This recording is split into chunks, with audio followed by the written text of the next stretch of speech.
जय यीशु की। मैं हूं प्रियंका डामोर और आप देख रहे हैं रेडियो वेरितास एशिया की हिंदी सर्विस। कलीसिया समाचार में आप सभी का स्वागत है। कलीसिया समाचारों में प्रमुख है,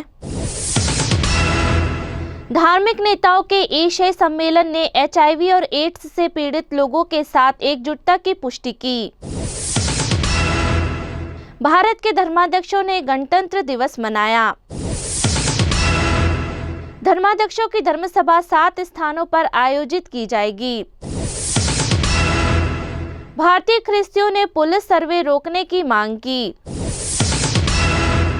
गोवा के कैथलिक कॉलेज ने सत्तारूढ़ हिंदू समर्थन पार्टी के दबाव पर चिंता व्यक्त की। भारतीय चर्च ने छात्राओं के लिए मासिक धर्म की छुट्टी का स्वागत किया।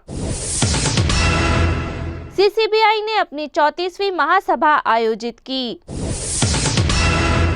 कार्डिनल तागले ने कहा कि प्रेम के संदेश का प्रसार करें। सुप्रीम कोर्ट ने दलित ईसाई कोटा पर पैनल को खत्म करने से किया इनकार। उड़ीसा में कंधमाल शहीद स्मारक का उद्घाटन किया गया। रेडियो वेरितास एशिया आपके लिए लेकर आए हैं RVA mobile app. RVA mobile app पर हमारे विभिन्न प्रकार के कार्यक्रमों का लाभ लें, हमसे जुड़े और एशियाई ईसाईयत की आवाज का हिस्सा बने। आज ही ऐप स्टोर एवं प्ले स्टोर से RVA मोबाइल ऐप डाउनलोड करें। अब जानते हैं समाचार विस्तार से। धार्मिक नेताओं के एशियाई सम्मेलन ने HIV और एड्स से पीड़ित लोगों के साथ एकजुटता की पुष्टि की।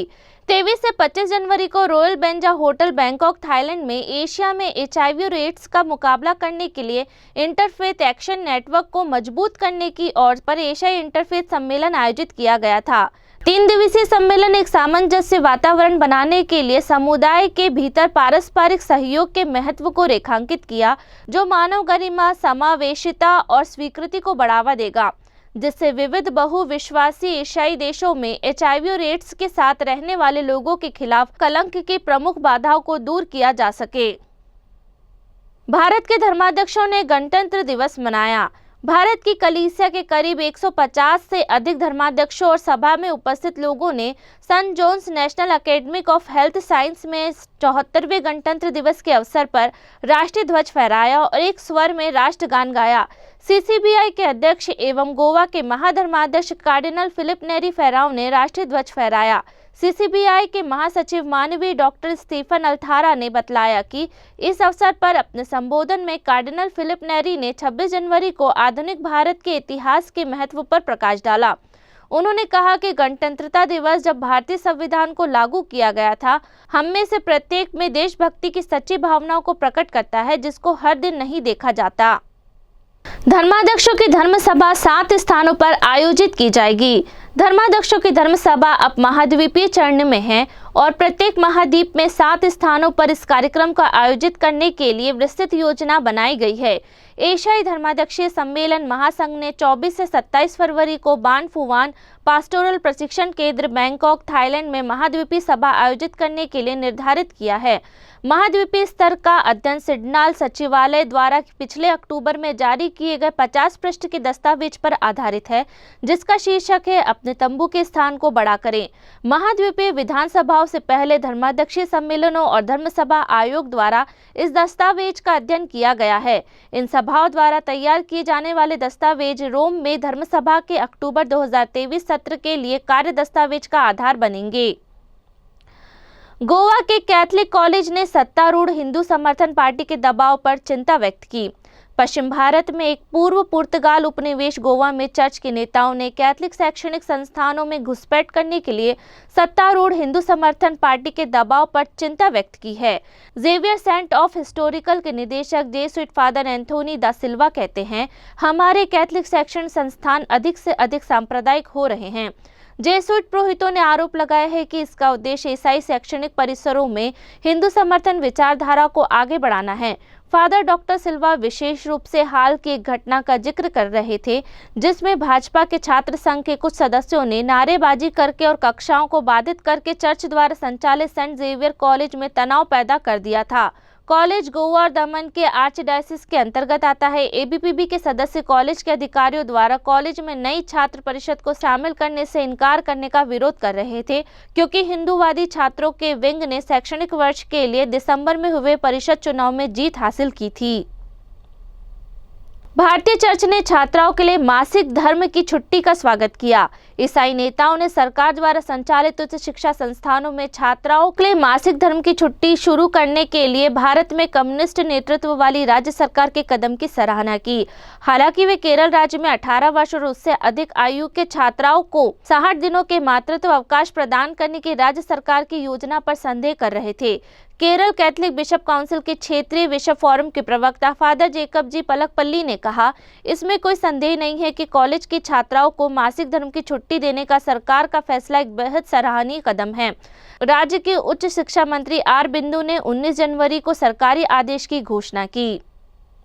भारतीय ख्रिस्तियों ने पुलिस सर्वे रोकने की मांग की। असम राज्य पुलिस ख्रिस्तियों, उनके गिरजाघरों, संस्थानों और धर्मांतरण गतिविधियों के बारे में विवरण एकत्र कर रही है। असम राज्य में एक ख्रिस्तीय समुदाय ने पुलिस द्वारा सामुदायिक, उनके गिरजाघरों, अन्य संस्थानों तथा कथित धार्मिक रूपांतरणों गतिविधियों पर विवरण एकत्र करने के लिए एक गुप्त सर्वेक्षण को रोकने की मांग की है।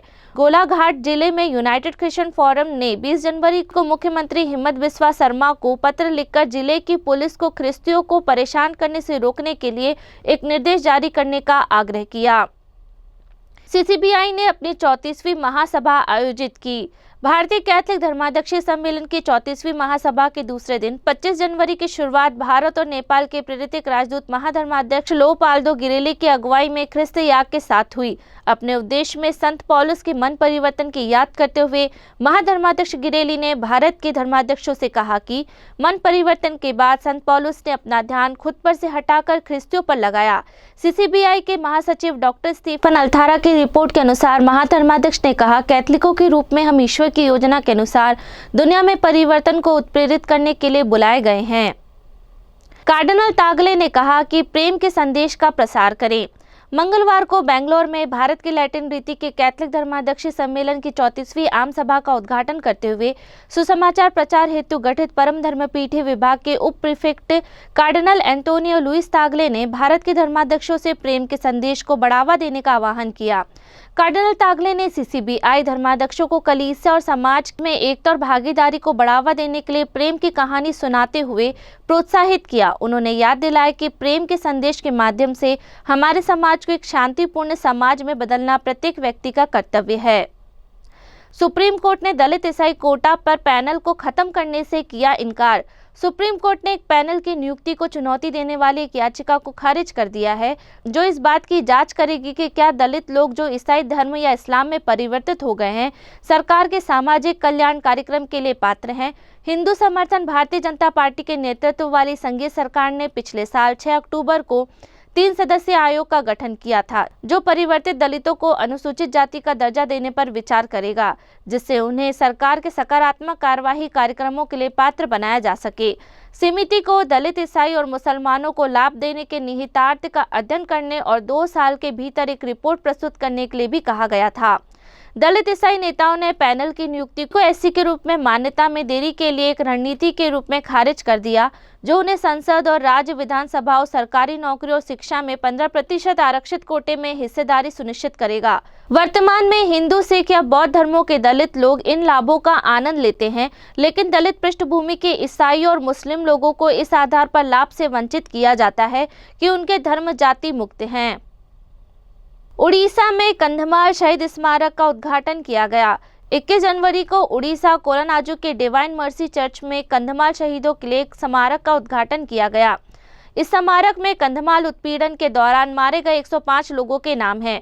कटक भुवनेश्वर महाधर्म प्रांत के विकार जनरल फादर प्रदोष चंद्र नायक ने 2008 के ईसाई विरोधी हिंसा में क्रूरतापूर्वक मारे गए पीड़ितों के स्मारक का उद्घाटन किया।